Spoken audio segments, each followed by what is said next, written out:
Bienvenue à Teungueth Football Club, équipe fanion de la ville de Rufisque. Ici, toutes les conditions sont réunies pour être performant. C'est quelqu'un qui n'hésite pas à agir en profondeur. Hein? Mais comme la défense adverse est passive, après, une journée chargée s'annonce.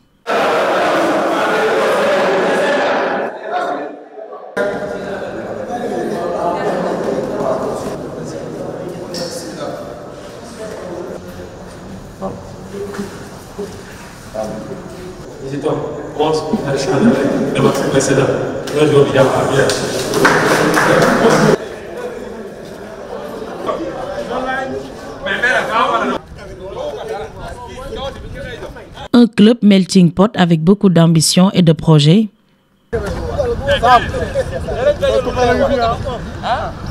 Tout ceci n'est pas le fruit du hasard. À l'entraînement, les ateliers sont très disputés.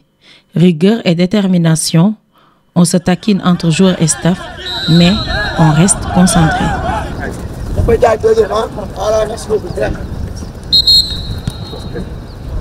Un des rares coachs africains, détenteur du diplôme UEFA A Pro, le technicien Cherguet décortique la séance d'aujourd'hui. Nous, souvent, les mercredis, on cherche beaucoup de choses. Hein. On recherche beaucoup de choses pour la préparation du match de samedi. Si c'est un dimanche, la plupart, on fait ça jeudi, la séance de mercredi, ce qu'on a fait, on le fait le jeudi. La séance d'aujourd'hui, c'était surtout de préparer les jours sur une intensité. Match samedi.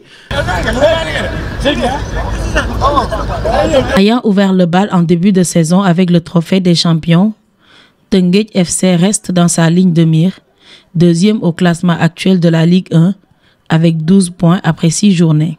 Teungueth dafa mos loo xamanteni moom mooy jël championnat ñam loo xamanteni mooy gagné coupe de la Ligue. Teungueth nekk équipe boo xam aussi dafa gagné coupe du Sénégal, gagné aussi li nga xamanteni moom nañu wax ci Sénégal trophée des champions.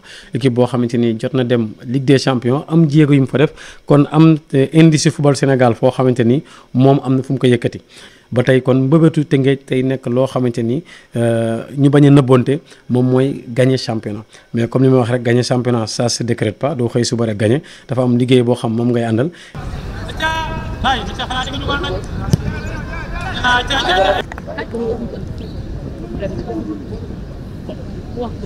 Une performance qu'il doit à un mix parfait entre nouvelles recrues et anciens. Parmi ces derniers, le jeune Mbaye Jacques Ndiaye, auteur d'un bon début de saison, co-meilleur buteur actuel de la Ligue 1, avec 3 réalisations et 2 passes décisives. Mbaye Jacques Ndiaye devant vieux Yankhoba, Mbaye Jacques Ndiaye côté peng dugg na. li ñuy xaar xam nañ ko bu baax et dañuy gën a redoubler d'effort bu ñu doon def 100 ñu def 200 300 te xam ne fi ñu nekkoon nekkatuñ foofu ñu ngi feneen te aussi public Teungueth mu ñuy xaar aussi si aspect yu bari quoi. yaakaar naa ne bu ñu yàlla may wér saa su ne rek dinañ wane li gën li ñu wane woon chaque match yi ñuy gën a wane plus que dernier match yi. Cheikh Sarr pour le nouveau maire en sombrero Mbaye Jacques Ndiaye, Mbaye Jacques Ndiaye. Capitaine emblématique de cette équipe, vainqueur du championnat d'Afrique des Nations, Moutarou Baldé, qui a presque tout gagné avec ce club, veut rester sur cette même dynamique. dañoo nekk ci dynamique boo xamante ne ba léegi nii mun naa ne ba tey nii wàcc ñu ko tey boo xoolee trophée yi ma am yëpp ci championnat bi tey ci Teungueth FC laa ko jëlee. objectif Teungueth moom du leen du jël championnat bi ndax Teungueth léegi dafa nekk équipe favori ci championnat bi léegi Teungueth nekkatul équipe boo xamante ne kenn du ko laaj trophée ñëwuñu pour jouer maintien dañ nekk équipe boo xamante ne dañuy jouer tableau bi ci kaw. Parmi les hommes de l'ombre de ce club, Abdoulaye Cissé, un vieux de la vieille, son rôle, s'occuper du matériel dont le staff technique a besoin. National 2 laa fi nekk ba première division. bagage yi laay indi comprendre léegi nag après liggéey boo xamante ne tey entraîneur bi lu mu laaj après dañ koy indi duñu xaar temps boobu quoi xam bu ñu indee mu ne ñu indi leen lii ñu indi tegal ko bu paree ñu dajalewaat matériel yi léegi après ñu yóbbu ko.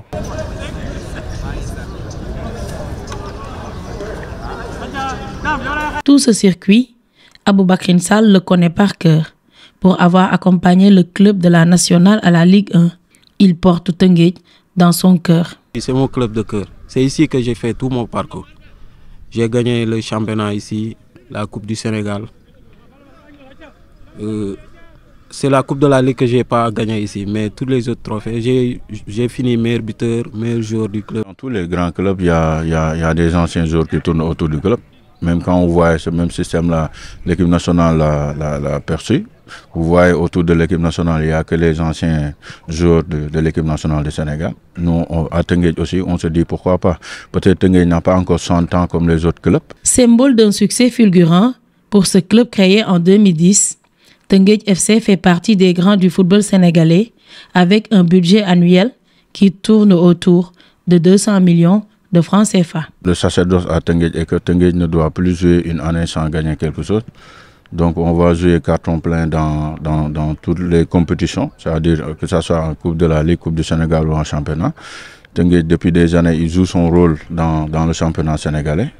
Donc on n'a plus droit à l'erreur. Chaque année, on doit au moins avoir un titre à Tenguej. Pour le budget, bon, on va dire 200 millions. Parce qu'à Tenguej, vous savez, la masse salariale à Tenguej, c'est 15 millions. Donc vous voyez, en 10 mois, et au match, organisation des matchs et tout ça, donc c'est 200 millions de budget.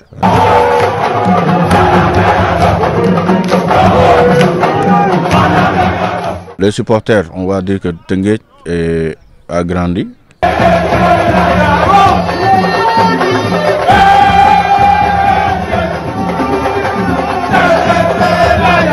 Et nous les remercions au passage à l'Erio qui sont en train de jouer un rôle très important par rapport aux résultats de Tenguej.